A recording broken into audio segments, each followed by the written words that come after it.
삼각형 모양의 나초 과자 도리토스와 물고기 모양의 과자인 골드피쉬는 미국에서 국민 과자로 불릴 정도로 인기 있어요. 저렴한 가격 덕분에 미국 사람 대부분이 즐겨 먹죠. 그런데 미국 사람들이 이 국민 과자를 덜 사 먹기 시작했어요. 왜 사람들이 과자 소비를 줄이게 된 걸까요? 바로 도널드 트럼프 미국 대통령이 던진 관세 폭탄 때문이에요.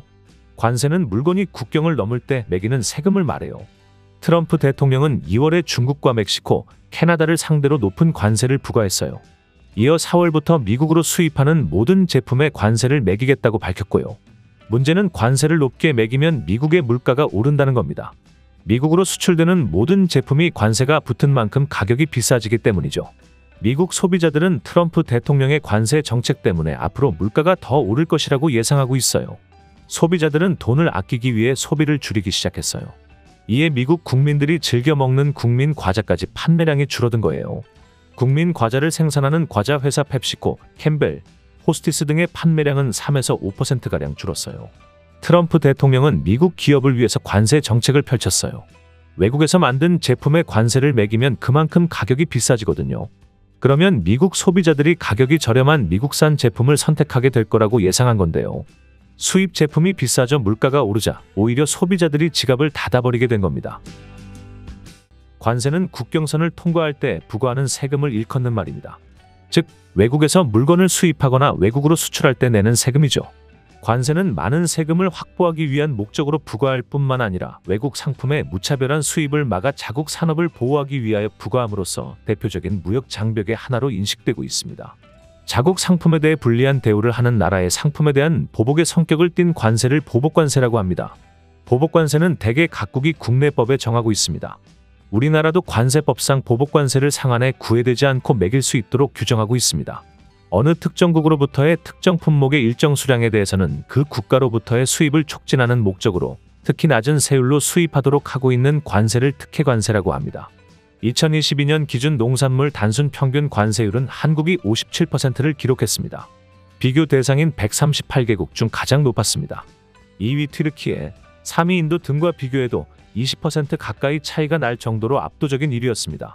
이런 현상은 농민을 보호하기 위해 부과된 고율 관세 때문에 발생한 것이지만 민생 물가 안정을 위해 중장기적으로 이를 인하하는 구조를 유도하는 것이 필요하다는 목소리가 나오고 있습니다. 역사상 가장 유명한 관세동맹은 독일의 관세동맹입니다.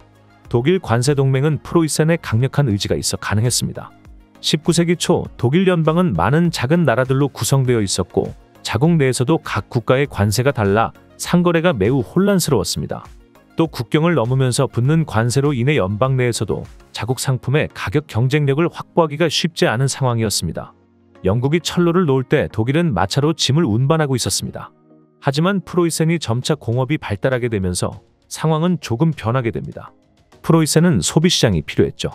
이때 철혈의 재상이라 불린 비스마르크가 등장합니다. 그는 통일 독일에 대한 강한 열망을 가지고 있었고 자신의 이상을 실현시키기 위해 많은 노력을 기울입니다. 관세동맹도 이 시기에 이루어진 성과죠. 관세가 철폐되자 상업과 공업이 빠른 성장을 하게 되고 경제력 향상은 통일 독일의 디딤돌이 됩니다. 1834년에 이루어낸 독일의 관세동맹으로 프로이센은 자본주의적 발전과 함께 독일의 정치적, 군사적 통일의 초석을 마련합니다. 그리고 훗날 독일의 여러 주가 되는 나라들도 이 동맹으로 경제적 근대화가 급격하게 이루어집니다. 독일은 대내 관세가 철폐되었을 뿐만 아니라 화폐와 도량형, 교통제도 등에 이르기까지 경제 영역의 통일도 함께 이루어집니다. 오늘날 중공업 중심의 독일의 발전은 이때부터 시작된 것이죠. 그리고 1871년에 독일 제국이 탄생합니다.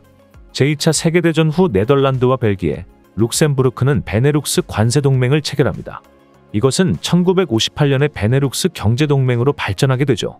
베네룩스 경제동맹은 유럽 경제공동체 EEC로 이어지고 EEC로 인해 프랑스, 독일 등 6개국의 영내 관세가 철폐되고 자본이나 노동의 이동까지 자유화되어 강력한 유럽 경제권을 확립하게 됩니다. 한 국가의 경제발전에 경제통합과 관세동맹이 미치는 영향은 엄청납니다. 독일은 관세동맹을 통해 탄탄한 경제적 기반을 마련하고 오늘날의 부강한 국력을 쌓게 됩니다. 동맹국가 간의 산업구조가 비슷하고 상호 보완적일 때 관세동맹의 효과는 더 크게 나타나죠. 같이 더 잘 살자라는 목표로 뭉쳤던 독일의 관세동맹은 오늘날 국가 간 이뤄지는 FTA나 TPP 등 자유무역협정의 대의명분으로 끊임없이 회자되고 있습니다. 맨큐의 주니어 경제 클럽. 만화와 배경 지식을 통한 이해가 바탕이 되는 맨큐쌤의 즐거운 경제 교실입니다.